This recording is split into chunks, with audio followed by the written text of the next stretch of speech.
webinars is to help developers learn new frameworks and tools that make them productive. And for this, we bring great speakers from the tech world to talk about new tools, languages, and frameworks. For today's webinar, we have an excellent speaker, Rory Preddy. He joins us from Johannesburg, South Africa. Hi there, Rory. A quick introduction about Rory. Rory works in the developer relations team at Microsoft as a principal cloud advocate.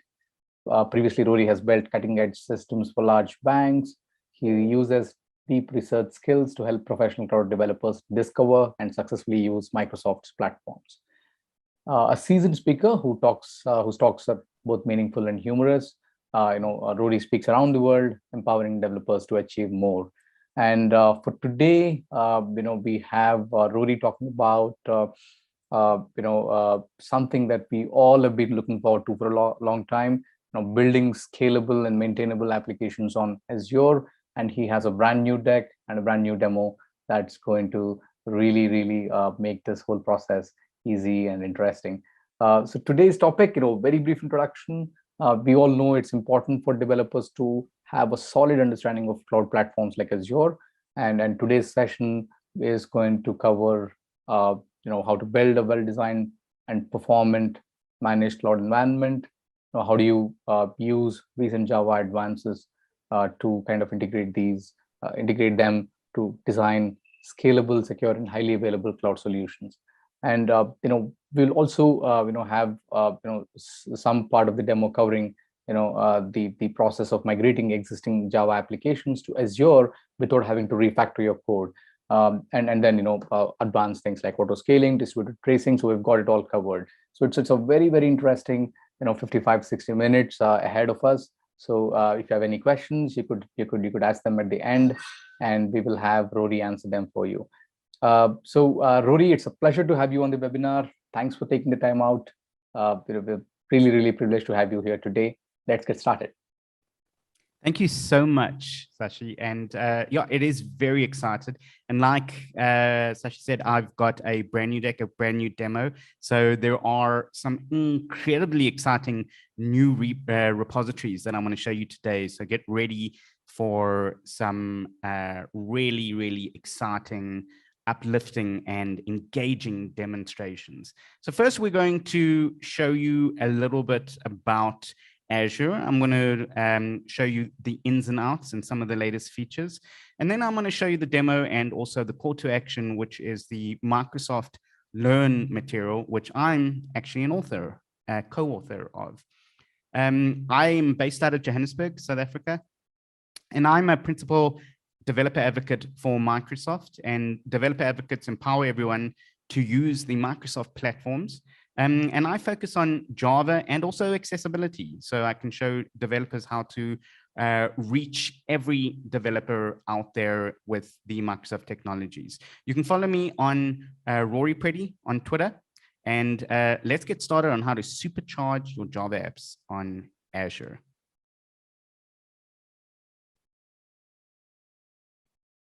So I don't know if you know this, but we at Microsoft are a huge Java users. We have 2 million Java virtual machines in production that we use, not our clients, not our customers. Those are probably in the billions, but we have 2 million Java virtual machines in productions that we use in LinkedIn, in Azure, in Yammer, Minecraft. We have Android apps. And I don't know if you're aware of this, but we have 1.5 million active Visual Studio Code Java developers that are using our platforms also. So it's a huge investment in Java on Microsoft.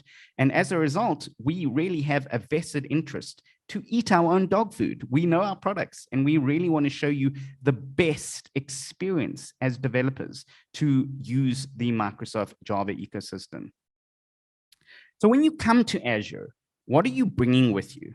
So you're bringing your tooling, your favorite IDE. You might be using IntelliJ JetBrains. You might be using Visual Studio Code. You're taking your build tools, Gradle, Maven. I've even met developers who still use Ant. And then you're going to have your repository, GitLab, GitHub. And you take all of those toolings and you have your existing frameworks. You might be using Java EE or Jakarta EE application servers. You also might be using application frameworks, Spring, play, just your normal standard WAR files. So what do you do then, and how do you migrate that to Azure? So first, the Azure ecosystem is vast. There are services that let you do basically anything. So you can have infrastructure as a service, your virtual machines. And now we find a lot of people who have legacy workloads with Jakarta EE really want to migrate to those virtual machine offerings. And those virtual machines, you can go onto the marketplace and you can go in and acquire those virtual machines, or you can roll your own. We also have containers and platform as a service.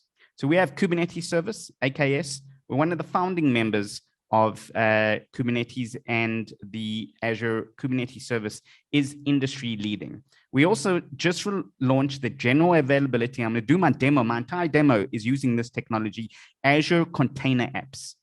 So this is a zero to scale cost application that allows you to take your Docker file, and I'm going to show you how to do this from scratch, and just pop it into Azure, push it to a registry, and until you actually use it, you don't pay for it, which is serverless as a container. If you don't want to use a container, we also have platform as a service. You can use your Azure App Service to take your Java Standard Edition, your Spring application, or your Tomcat. So you can actually run a heavy Tomcat application server there, or even JBoss application, JBoss EAP. And you can even run clustering now on Azure in JBoss EAP. We also partnered with Pivotal VMware that you can run Kubernetes, but you don't have to worry about Kubernetes. And we have an application platform called Azure Spring Apps.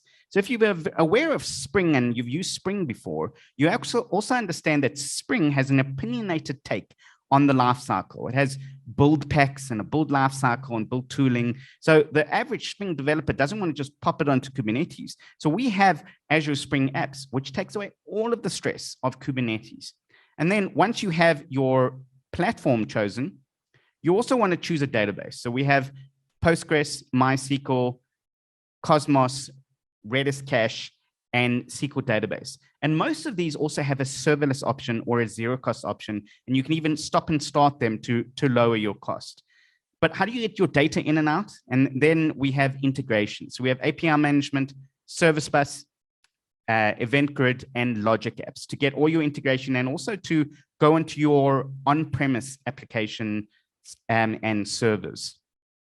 So we've chosen your application that you're going to choose. You can use your existing tooling.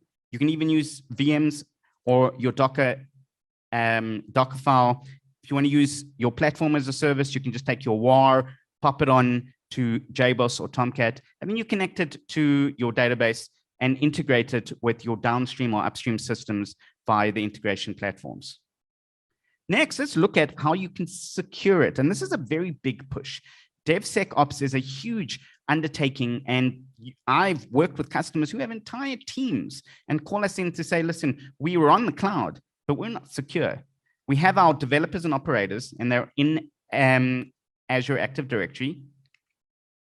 We have our code and container, which we scan with GitHub Enterprise, which has many different types of mechanisms to scan and check your code. You can do secret scanning, you can do code QL, many different mechanisms. But we also have Azure Security Center, which will go in and scan your code and containers. You take your code and containers, you pop it into an Azure pipeline or a GitHub action that you can run Azure policies on to go in and check compliance. So do your developers or users actually comply to your standards and operational excellence?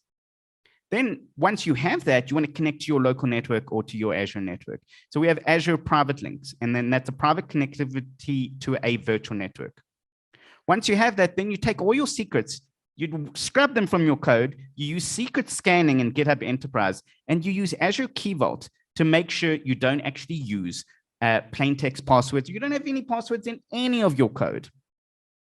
Your cloud resources, they're also got built-in security. You can use Azure Spring Apps, which has service connectors, Azure Kubernetes Service, MySQL database, and also Cosmos DB, which have all got built-in security.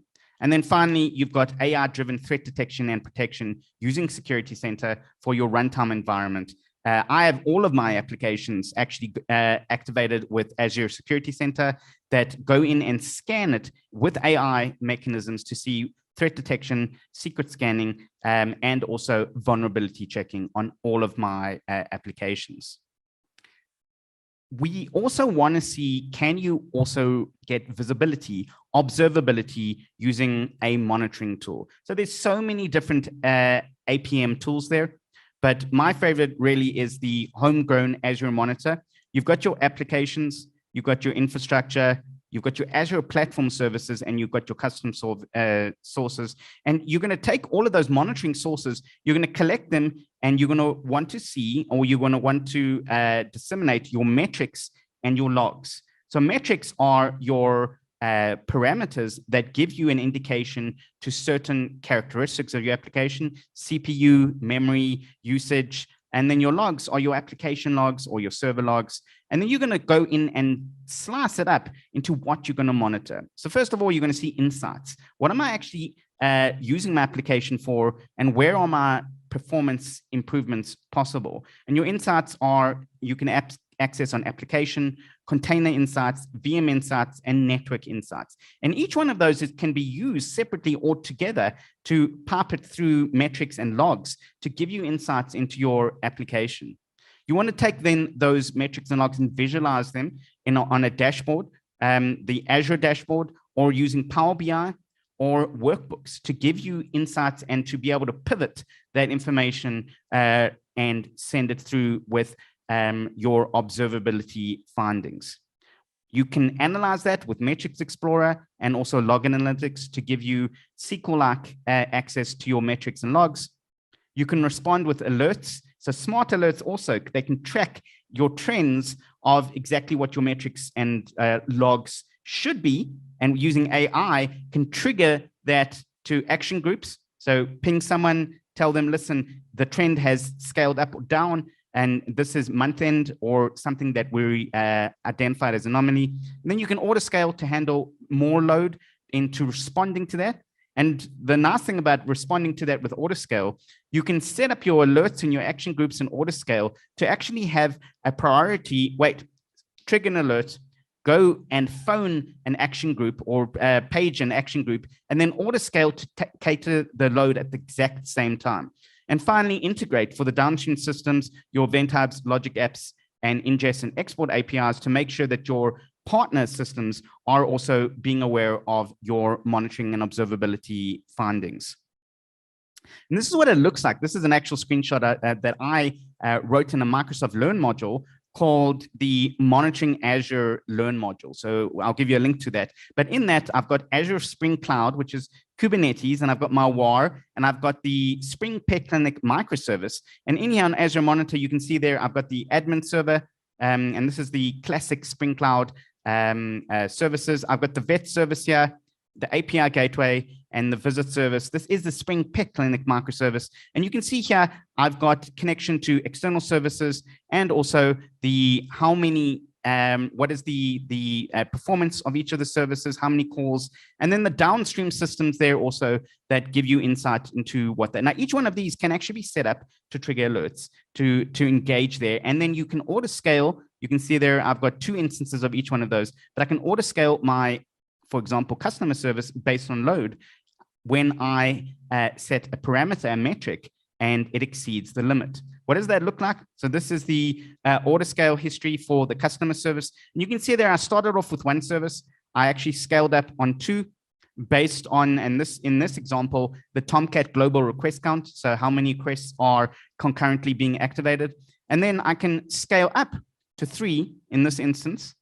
You can see the actual logs are showing that. And then I can scale down gently when the load actually diminishes. This is very important because you can lower the cost. So a lot of services are made for auto scale, not necessarily to only handle load, but to lower the cost when the load diminishes. Now, what we're seeing with a lot of chief technology officers is historically what they would do is they would have a forecast, a 3-year forecast to say, in 3 years' time, how much load do I need to cater for? And they'll give a fudge factor of about 20% year on year, and then they'll buy the service and hopefully they'll match it. And that would have a sunk cost. Now with operational costs with cloud, we're not seeing people to say, how much do I need to only scale up and incur the cost? But how much cost savings can I actually get out of my cloud services? Because theoretically now with container apps, you can run at 0 costs because you can have 0 instances. And this is an important concept to acknowledge, that the cloud doesn't necessarily have to always go up. You want to go in, how much can I go and dip down into cost savings? So now that I've showed you exactly how to get to the cloud, some of the services of cloud, now we're going to look at the basics of the demo that I've got to show. Now we've got actually 40 minutes to show you this demo. So I'm going to introduce you the 2 classic feedback loops that you have, the inner loop and outer loop, and also how to get started with those loops with the demo that you can get started with. So if you want to go in and see how I started this demo, so I started off with the Spring Project Spring Pet Clinic application. If you don't know the Spring Pet Clinic application, it takes vets and pets, and it takes your pet. You can go in and do a vet visit. So I took that application and I added it to the classic GitHub inner loop and outer loop project structure. And I came out with that. On the finish is, you can see that URL there, aka.ms/, and you can see the container apps -java. You can go look exactly what we see there. I've also got an incredible sample that we've just completed that will allow you to do it with 1 click. So if you want to get started with that, you can go in the Spring Pet Clinic. It has everything that you can get started on it, and you can go see how I got this inner loop and outer loop. And I'm going to show you exactly the process to take the application and to go in and create all the necessary steps to do everything as code and to get onto the cloud. So first you start with your inner loop. So you can see there, we've got step 1. And your inner loop is your developer environments and your developer running on a laptop or a desktop, or I actually do a talk that I go coding in the shower, and I show how I do all of this on my my Android phone in the bath or the shower. Before I actually switch on my laptop, I start off build systems with that, with GitHub code spaces. And then you've got code spaces, you've got code, test, and debug. And then you've got your dev cluster, which may or may not live in code spaces, but with Docker Compose, you can actually start up your database and all of your services in your actual dev cluster. And we're going to go through exactly how code spaces work when we go through the actual demo. So once you're happy with that, you are living actually in GitHub. So when you do push and pull requests into GitHub with your testing, you're going to trigger your build, deploy, and your test scanning process. So first of all, you've got your build. And this might use Maven, it might use Gradle. And when you do your build, you're going to want to run your test and scan processes. So let's go see. So step 2, you're going to push it to GitHub. And step 3, you're going to trigger your build process. Now, in the demo that I'm going to show you, I use GitHub Actions for my build process, and it uses Maven and GitHub Actions. And that GitHub action there, you can see on the finish cycle there, you can go in there and see how I actually got my GitHub Actions to run Maven with container apps. So once you have your build-in cycle, you're going to create your artifact, but you're going to want to run your step 4, which is everything as code, your integration test and scan linked to your deployment. So if your test and scan completes correctly, then deploy it to your staging environment or your production environment. Now, we've just launched Playwright. If you're familiar with Selenium, go back in the day. So Playwright is a multi-language application platform that allows you to do integration tests linked through to your classic JUnit Selenium tests, but it has a very easy terminology and library structure that I'm going to show you in the demo is quick to start off with though. So Playwright is going to run, it's going to complete its tests there. It's going to say, yeah, I've got my integration tests. I've built up my Spring application server and I'm ready for my deployment. So I'm going to use GitHub Actions to do my deployment there.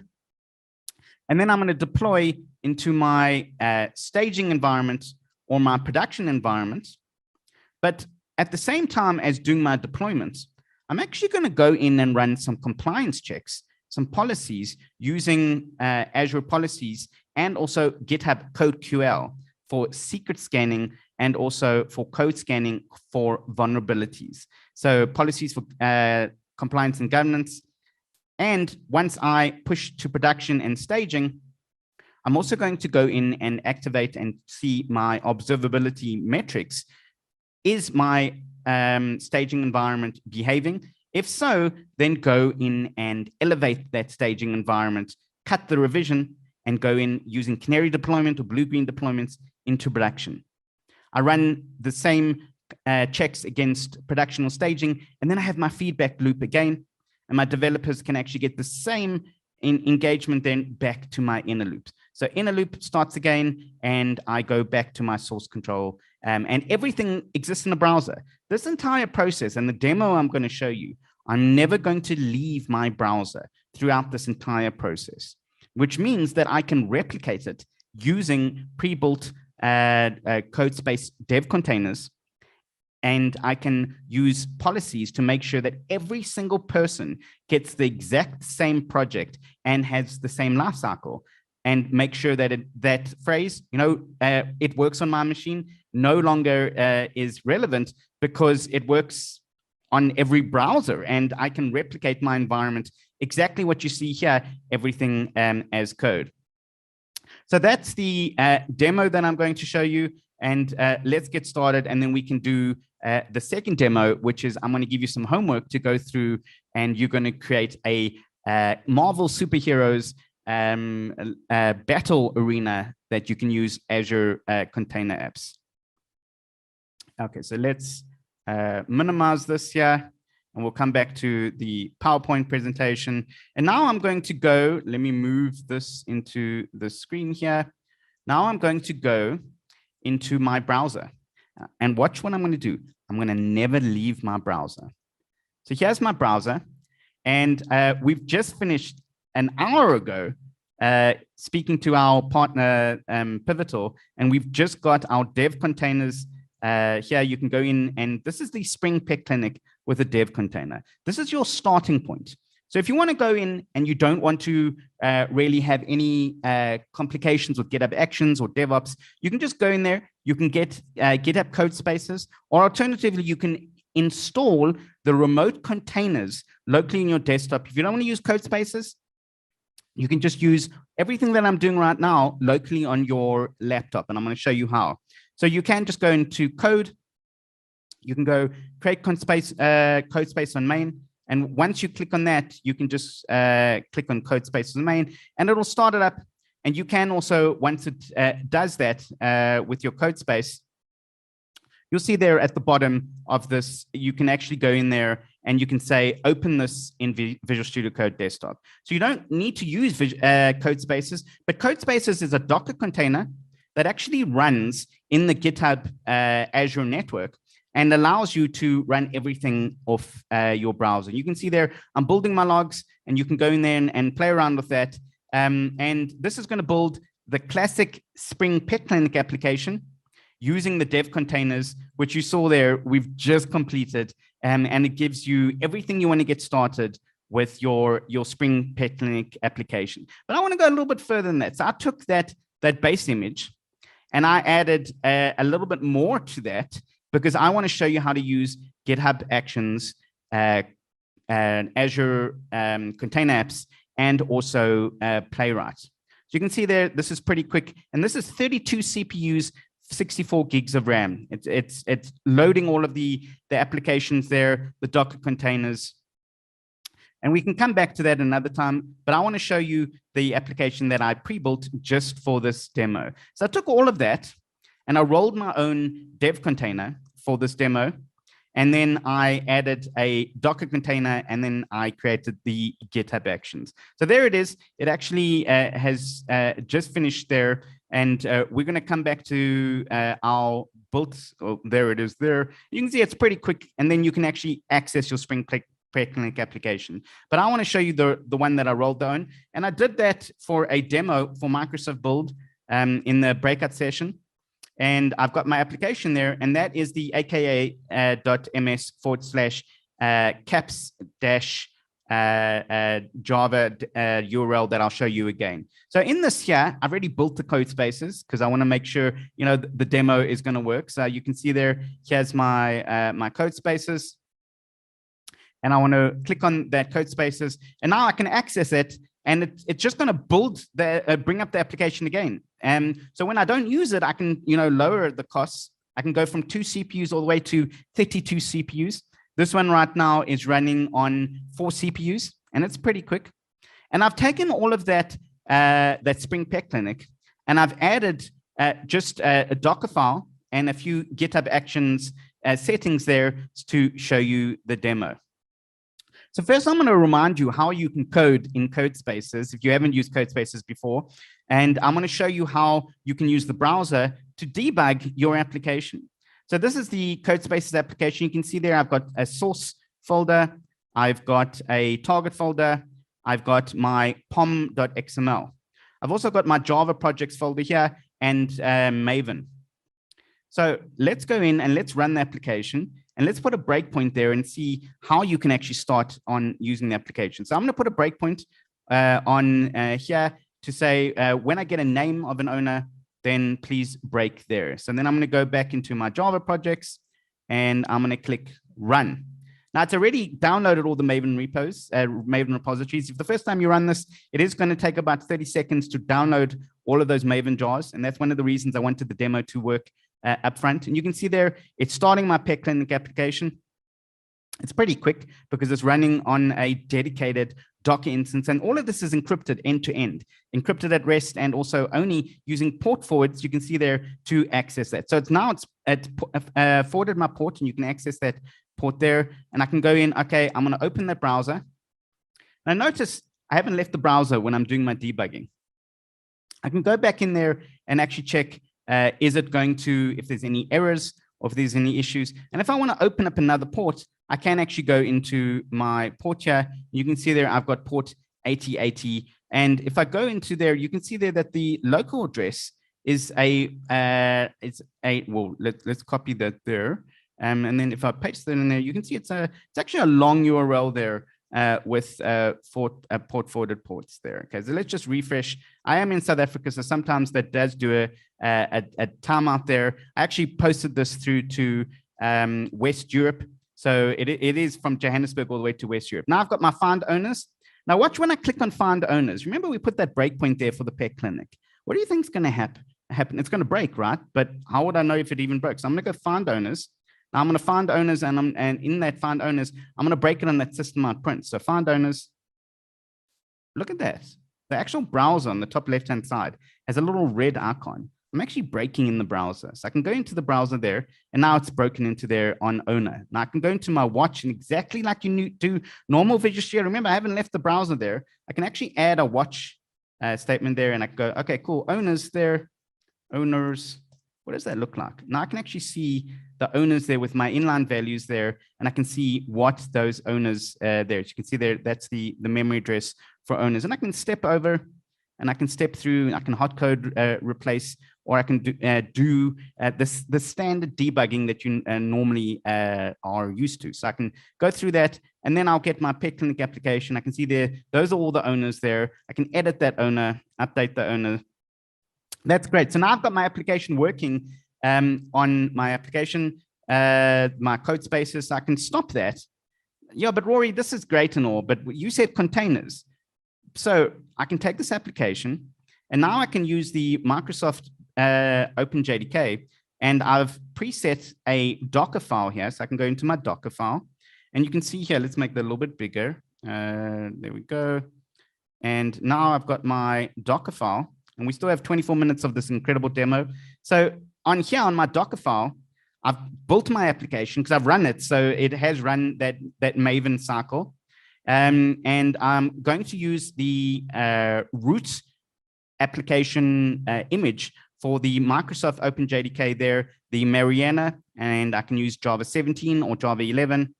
I'm going to expose port 8080 on my Docker container. Now, this is a Docker container, and I know what you're thinking. I'm going to run this inside my code spaces environments. And I'm going to expose port 8080. I've got my arguments, which is my jar, my Spring Picnic application, which I've just built. And you can access that application jar there under target. You'll see there that I've got the Spring Picnic application there. I'm going to copy that jar into my Docker container. And then my entry point there, and this is very important, you want to give it more memory because it is a Docker container. So you want to tell your Java application, go in and access 75%, up to 75% of that Docker container with the max memory percentage. And yeah, then you're going to start it up with app.jar in Spring Boot app.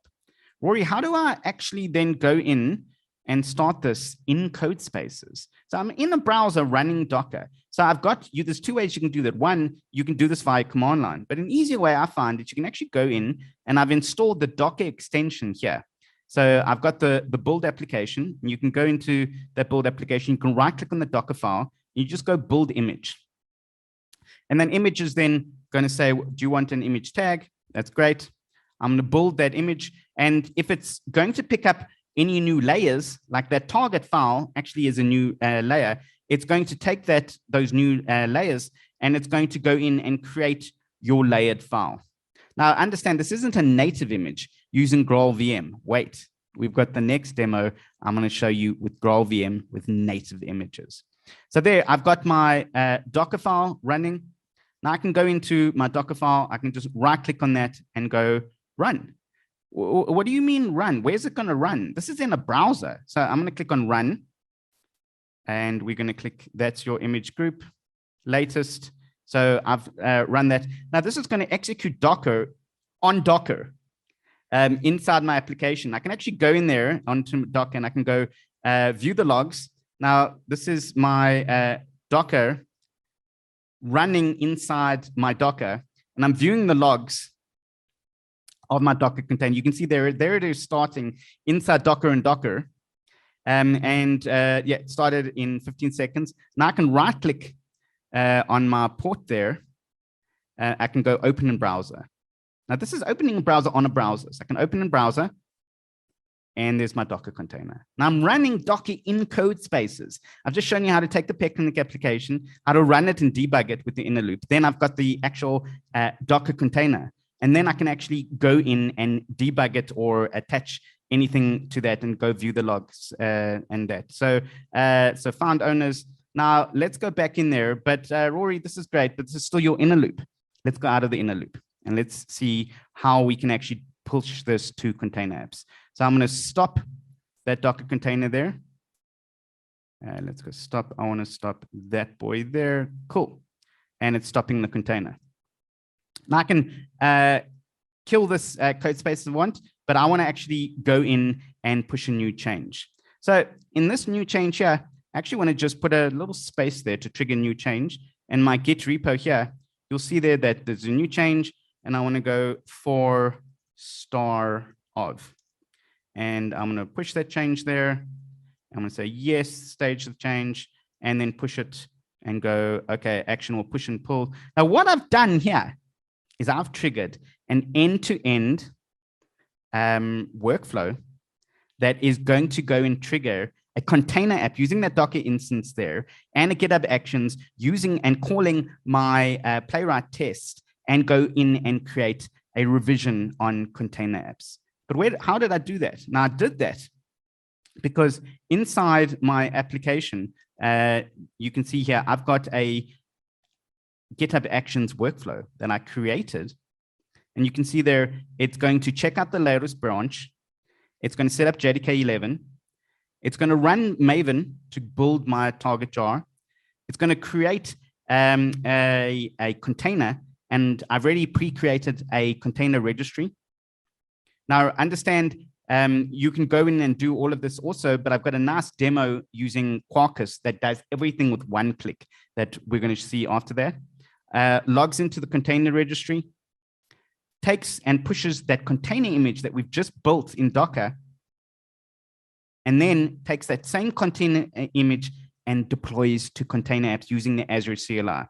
So it's going to go AZ container app registry, set that registry, and then update that container app that I had pre-created.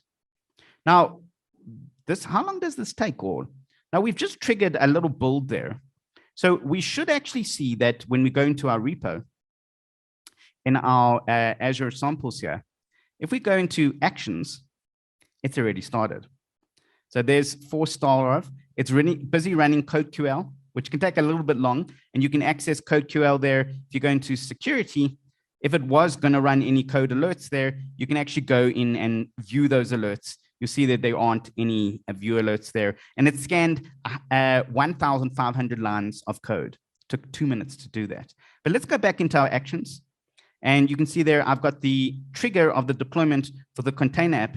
It's already built it. It's got the Maven build or it's gone the container app. I can go into my build here. It set up the job. It set up JDK 11. It set up Docker. So it actually sets up Docker locally. It logs into the container registry that I pre-created.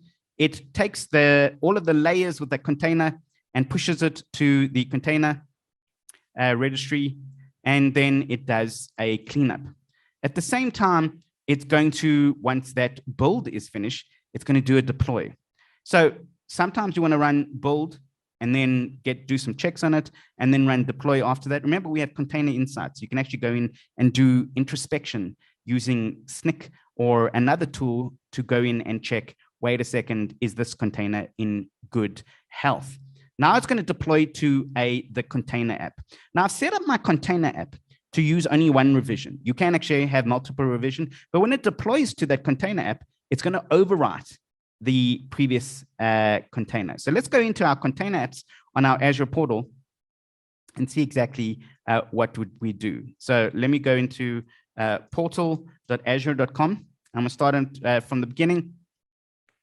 And then when you log on to your tier, you can see there I've got container apps. Let me make it a little bit bigger. I'm going to click on container apps. I've got quite a lot of container apps because I want to show you another demo after this. And then I've got my Spring Pet Clinic container app there. So I can click on my Spring Pet Clinic application, and you'll see there it's based in Western Europe. And it says provisioning a container app in progress.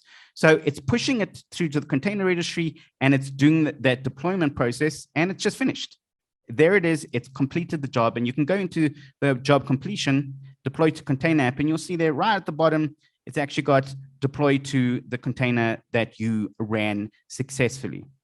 But that means that I can go into here, and I should go refresh, and it should show me that there we go, my application is deployed. Now, if I click through this, Rory, you said to me that it's zero cost. But if it's zero cost, nothing is running right now. So what happens if I click through that URL? If you click through the URL, the first time you do this and you've set it at 0 instances, it's going to bring up 1 instance in there, and then it's going to go in, and if you need to scale, you can scale out. But you can also set it to run a hot instance of 1 instance there. So I'm going to click on application URL here. And what you'll notice here, it's going to take about 20 seconds. Well, okay, that was a bit quicker. Maybe I was lucky in that sense. And then it's going to go find owners. And there's my application. Of course, the demo works brilliantly this time, which I'm not complaining. And you can see there, this is my container apps running on my Azure Container Services. And now, let's go see how much this cost me in the 3 months that I've actually run this. Now, theoretically, I should actually have a very low cost because I've never really set it to scale, or I've never put load on this application. So if you see there and I click on view costs here, it's going to do a cumulative cost for the month of June, and there's no costs.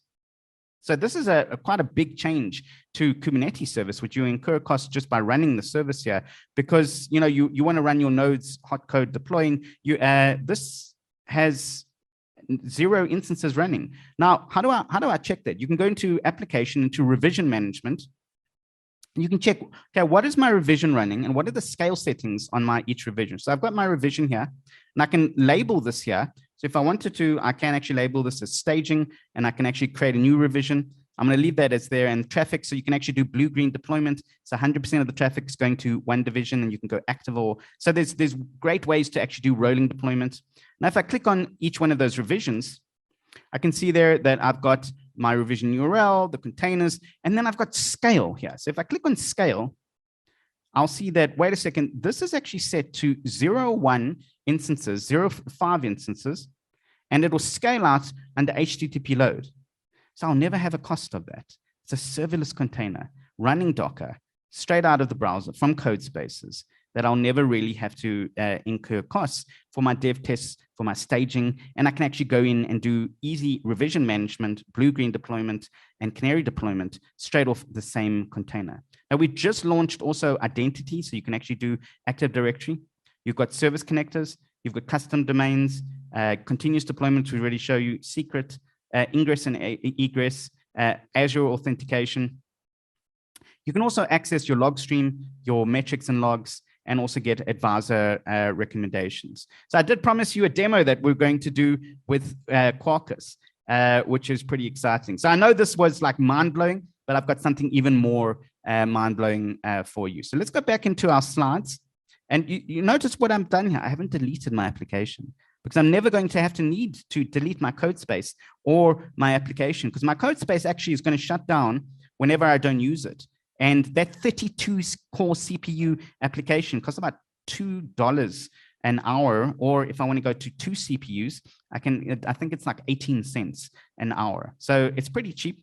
Yeah, so there are incredible ways that you can actually do it. Remember, all of this you can actually run with our code spaces without using Microsoft Azure, because you can just run it using Visual Studio Code. So once we have all of this running, I'm going to close it down. I'm not going to incur any costs that you saw there. I've got my GitHub actions. Now, the GitHub actions also, you get free GitHub actions linked to your personal account. So I'm not going to really incur any costs with that. If I wanted to use code spaces and you need a Teams account or you need a GitHub Enterprise account. So even though you incur a small cost, you do need those two types of account. Teams, if you've got 7 members, and Enterprise, I'm running here on an Enterprise account because I am part of Microsoft, and then they have an Enterprise account for their advocates. So I'm going to close all of that, and the next thing I'm going to show you is the Quarkus superheroes. So let's close all of that, and you can see there's my application. So I've got my Quarkus superheroes. Let's go back into our slide deck here. And let's go here.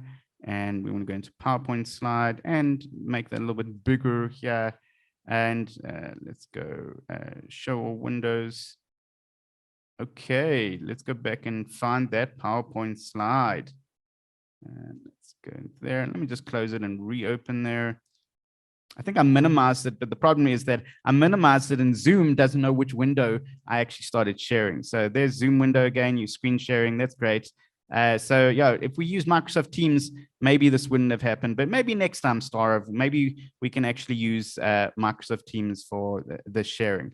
So let's start off where we ended off there, and I'm going to give you the URL so you can actually get started with container apps with Quarkus and also with GitHub Actions. So let's go to the demo. We've just completed that, and let's go slideshow, and let's go play from current slide. So how do you get started with everything I've showed you? So I'm an author for Microsoft, and I actually create the material on Microsoft Learns. You can go to aka.ms/java-learn-path. Get started with Java on Azure. It'll teach you everything about Java on Azure. You can even do a Microsoft certification, AZ900, using the Microsoft Learn material. It'll tell you about why cloud is important, when to use Azure, what service to use on Azure, how to minimize costs. Everything I've showed you also there with container apps, and also extend the capabilities with monitoring.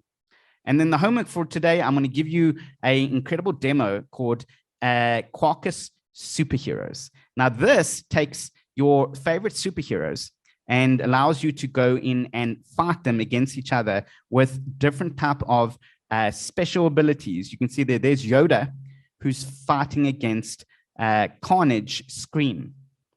And once you have that, you can go in and look at the actual topology of the application. So in this application, we have a container app that is running Node.js for the front end. And then it's got the superhero UI, which also has a stat service. And then you've got the Fart container app, which is going to run Quarkus, a native image, meaning that you compile the Java image there, which the Farts database using Azure Cosmos DB, your database. Then it's also got the Hero container app, which also runs MongoDB. Sorry, not a MongoDB, Postgres database. Uses the Villain application in container app that runs Postgres, and then uses Kafka to do all the event streaming into your stats service. So when you run this application, all you have to do is one command. So let's go in and look at that application. Now I'm going to come out of the PowerPoint here, and let's go in and check. And you'll see there, I'm going to just put that euro in there. Now I've got my application there, and this is going to take you through to the instructions for the container apps. I'm going to click on Quarkus Superheroes. You can go in there and you can see there, I've already got that Quarkus Superheroes running in CodeSpace. And when you go into your CodeSpaces or your local instances, when you want to run this demo here, you're going to need to have logged into Azure. So you can do an AZ login. And if you're doing this in CodeSpace, you just need to link that, but you can also open it up into VS Code database. So let me open up into VS Code locally. You can see there, this is my VS Code locally. So once my CodeSpaces, I can run this in that. And this is really interesting because you can run all of these in either locally or also with your Docker instance running on CodeSpaces. So I want to show you how to get started with the script. It's actually just a very simple, we're just waiting for that CodeSpace to start up here. It's just fetching the CodeSpace data. Let's see how long that takes to actually start up here. Oh, there we are. It's actually running there, and you can actually start your application. You can log in to there, and you'll see there under, let's just not run there. You can run this either in Docker Compose locally in CodeSpaces, or alternatively, you can go into deploy. You can see that it's still running on port 8082. You can actually go in, there's our scripts. You can just go in and you can run to deploy containerapps.sh. All of these have local defaults. So you can actually just go in there and you can go terminal, new terminal, and then you're going to run your deploy script, which is deploy to Azure Kubernetes service. So you can just go deploy, and deploy to your, let's go deploy, and I want to actually run that there. So let's just drop that there. So you can actually just run that there. And I've already run it. It takes about 10 to 20 minutes to run.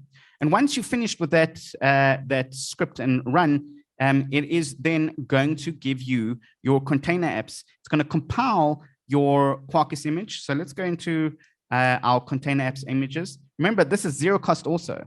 So I'm running this application. I have been running it for a while on my container apps, but I'm not incurring any costs. Now, my Postgres database and my Cosmos DB database are also serverless, meaning my database shouldn't cost me anything also. So then I've got all my applications here. I've got my REST, my UI. So I can click on my UI superheroes here. Now I can see that this is my container app. And this is going to connect to my Heroes REST service and my Villains REST service and my Kafka service running on Azure. And I should be able to just click it. And I want to start a fight between a superhero and also another service there. You can see that there's my superhero. So zero cost service running on Quarkus. And let's see, and you remember what I said to you, sometimes it takes a few seconds to start up because it's zero cost. There's Sergeant Logan Walker versus Brainiac. Who do you think is going to win? Whoa, my gosh. But look at Brainiac. Look at all of these powers there. Look how many freaking powers he's got there. And I don't even know what this dude has there. I've never even heard of Sergeant Logan. Let's go fight. And let's see who actually fights there. Who actually won that service? It's going to start up the other services there, the fight services here. Of course, the demo, this is a big demo, so we might have to just click the fight again there.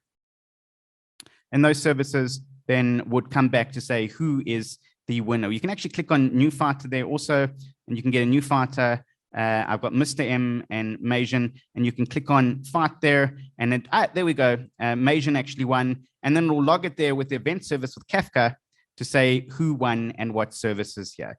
Incredible demo that you've got there. So you can go back in there and you can access all of that, play from current slides to Quarkus superheroes. And that's everything I wanted to show you today. I know it's a lot. And I know that we did everything in the browser there, if you saw that. We did everything in code spaces. I showed you container apps. I showed you GitHub Actions. I showed you Playwright, that we ran a Playwright test there also. And you can follow me on Rory Preddy, twitter.com. And I just want to leave you also that I spent my days actually creating incredible content for you on the Java Learn path, and we'll take some questions for you. Thank you so much. You've been a really great, engaging, and wonderful audience. Thanks a lot, Rory. That was a brilliant session. I mean, got to see a lot of exciting stuff, no doubt about it. And then, being able to do the kind of stuff that you did from the browser, I think that's really cool. So I've got some questions that got forwarded to me, so I'll quickly read them out for you. So there's one from Nitin. So he asks, does the code spaces, does it allow for multiple people to collaborate and work together? So that's the conflict management, and is it all like Git enabled? So that's his question. That's in a preview functions to allow you to do pre-built containers. So you can actually spin up a pre-built container that someone else may, you can have a pool of containers. You can also run policies and also multi-repos, meaning that if you have a repo, I can actually access multi-repos. So that is in beta. But yes, you can actually, and that is being scheduled for release very soon to be able to have a team-based collaboration. So one code space can actually speak to another code space. Great. And then the other question that I have is from Manoj, and this question is about the ability to scale. You talked about, obviously, I think this is touching upon the point that you said, most people associate cloud with being able to scale up, but also being able to scale down for cost reasons. So his question is, scale out capabilities. So is that also part of what I showed you there is that you can scale up so that container app there is actually running on 2 CPUs, 4 gigs of RAM. So let's go back into there very quickly.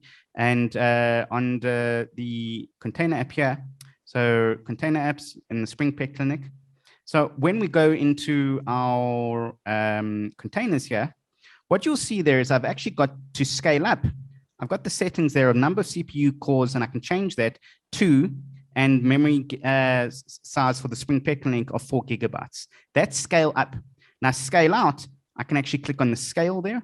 And then under load, for example, on HTTP scaling, I've set it that if you go under a certain number of loads, for here, 100 concurrent requests, it's going to scale up to a new instance. So it's going to start in zero cost. You saw there, it's cost me nothing in the history of the time that I've used it. And then if I want to use another one, then it's going to scale up also, which is also pretty cheap. I think it's in the millions. You get costed like a cent for like 1 million usage. It's something astronomically cheap in that. So that is scale out. Great. And, the other thing, I think you already covered that. So any links to resources, you already covered that. We have this incredible documentation on the Azure site, the Java learning path.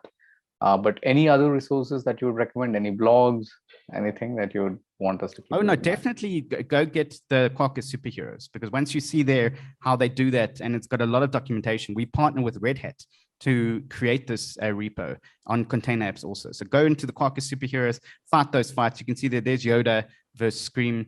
And yeah, so the other application, if you remember the demo there, you can go see how I did this. So it is a work in progress, but you can go into Spring Pet Clinic. We've just 2 hours ago, got the Spring Pet Clinic dev containers working with Java 17. So you really want to go see that. And then also, finally, you can see how I managed to do that with all of the services with that final URL. So it's a lot to give your audience. There's a lot to get started there. Get those badges. You can actually get badges on the Microsoft. Every time you complete that, you can actually get a badge on the Learn path, and you can go tweet that, and you can get, the Azure certifications also are linked on that Microsoft Learn material. Perfect.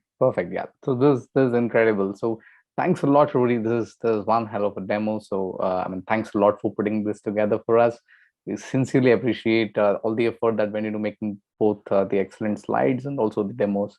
So really, really grateful for your time and energy. Thanks, Starof. Thanks, everyone. Thanks, Sashi. And I look forward to seeing you on Twitter. Cheers, everyone. Yeah. Cheers. Bye-bye. Thank you.